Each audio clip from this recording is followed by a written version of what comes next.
বাংলাদেশের অত্যন্ত সফল কিছু একাডেমিশিয়ান, কিছু আপনার ইকোনমিস্ট, অর্থনীতিবিদ এবং কিছু সিভিল সোসাইটির সদস্য, দুজন ছাত্র নেতাও সেখানে আছেন। তারা এখানে আপনার ইন্টারিম গভর্নমেন্টে আছেন। তাদের কাছে এই দেশের মানুষের প্রত্যাশা আকাশচুম্বী প্রত্যাশা, যে এই ভয়াবহ ফ্যাসিবাদের পরে একটা এমন একটা নির্বাচন তারা দেবেন যে নির্বাচনটা করে অবাধ, সুষ্ঠু হবে, নিরপেক্ষ হবে। আর এর মধ্যে যত জঞ্জাল আছে সেই জঞ্জালগুলোকে সাফ করবেন। এটা তাদের কাছে আমাদের পাওয়া, তাই না? এটি তো আমরা যাচ্ছি তাদের কাছে। এতদিন খুব চিন্তিত ছিলাম যে আমরা প্রধান উপদেষ্টার কাছ থেকে কোনো কথা শুনতে পাচ্ছি না। কালকে উনি কথা বলেছেন, কালকে জাতির উদ্দেশ্যে তিনি একটা ভাষণ দিয়েছেন। সেই ভাষণের মূল কথাগুলোর কয়েকটা আমি আপনাদেরকে শোনাই।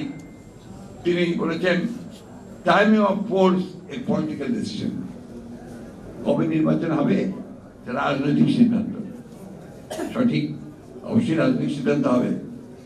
তো এই রাজনৈতিক সিদ্ধান্ত নেওয়ার জন্য তো রাজনৈতিক নেতা, রাজনৈতিক দল, রাজনৈতিক ব্যক্তিদের সঙ্গে আলোচনা করতে হবে। আমি আশা করব যে আমাদের প্রধান উপদেষ্টা সেই প্রক্রিয়াটার দিকে খুব দ্রুত যাবেন। এই রাজনৈতিক দলগুলোর সঙ্গে কথা বলবেন। বলেছেন, measures to be taken so no one can ever turn the country into a police state. কেউ যেন এটাকে পুলিশ স্টেট না বানাতে পারে সে একটা অবস্থা আমরা তৈরি করবো। অত্যন্ত ভালো কথা। আমরা এইটাই চাচ্ছি সবসময়, যে আমরা পুলিশ স্টেটে পরিণত হতে চাই না। আমাদেরকে পুলিশ আমাদেরকে নিয়ন্ত্রণ করবে, পুলিশ আমাদেরকে প্রতি মুহূর্তে আমাদেরকে আপনার বলে দেবে যে এটা করা যাবে, এটা করা যাবে না, অথবা আমাদেরকে মিথ্যা মামলা দিয়ে তুলে নিয়ে গিয়ে আমাদের কাছ থেকে টাকা নিয়ে ব্যবসা বাণিজ্য করে আমাদের সর্বনাশ করবে, আমাদের ছেলেদের গুলি করে মারবে।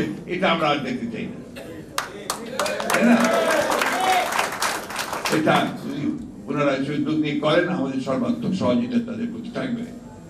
তিনি বলেছেন, justice to be ensured for all extrajudicial killings, enforce this offences.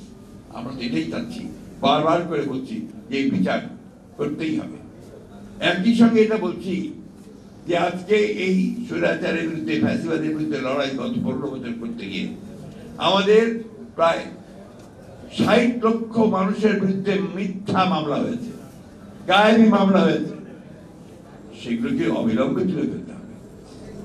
আমরা পত্রিকায় দেখলাম যে প্রধান উপদেষ্টার মামলা চলে গেছে, উঠানো হয়েছে। আরেকজন উপদেষ্টার মামলা উঠানো হয়েছে, সাজা ছিল, সেটা সাজা বাতিল করা হয়েছে। আমাদের একজন মানুষও নাই, বিএনপি বলেন, জামাত বলেন, এই আপনার আমরা এখানে যারা বসে আছি, যাদের বিরুদ্ধে মিথ্যা মামলা নেন। তো আমাদের আশা এই মামলাগুলো, এই সব মানুষের 1,45,000 মামলা অবিলম্বে তুলে দিতে হবে। এটা একটা দাবি।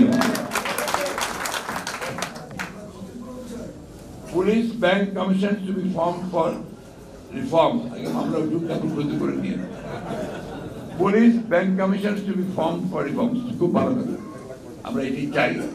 অবিলম্বে পুলিশকে, কালকে সেদিন আইজিপিও বলেছেন যে পুলিশকে জনগণের পুলিশ তৈরি করা হবে এবং এটাকে একেবারে যেটা বলে যে আইডিয়াল পুলিশ তৈরি করা হবে। খুব ভালো কথা, আমরা এটাও চাই, দ্রুত চাই। তবে একটা জিনিস আমি এখনো আমার ধোঁয়াশে যে অবস্থাটা, সেটা পরিষ্কার হয়নি। কারণ আমরা আশা করেছিলাম যে প্রধান উপদেষ্টা মহোদয় তিনি একটা রোড ম্যাপ দেবেন। সেই রোড ম্যাপটা আমরা কিন্তু ফর ট্রানজিশন টু ডেমোক্রেসি, এটা আমরা কিন্তু ওনার বক্তব্যের মধ্যে পাই না। রিফর্মসের কথা বলেছেন, সেই রিফর্মসগুলো কোন কোন বিষয়ে করতে রিফর্মস হবে সেগুলো কিছু কিছু তিনি আভাস দিয়েছেন। আমি জানি এত অল্প সময়ে সবই সম্ভব না, কিন্তু সেগুলো সম্পর্কে একটা ধারণা থাকলে তাহলে আমরা আরো বেশি করে আপনার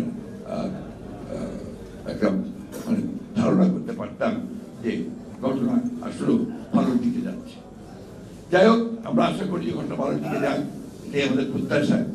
গতকাল যে ঘটনা ঘটেছে, আপনার সচিবালয় ঘেরাও করে আপনার আনসার এবং অন্য সব কিছু লোকজন নাম পোশাকধারী লোক তারা গোলযোগ সৃষ্টি করে তারা সেখানে একটা সমস্যার সৃষ্টি করতে চেয়েছিল, ছাত্ররা সেটাকে নস্বাত করে দিয়েছে।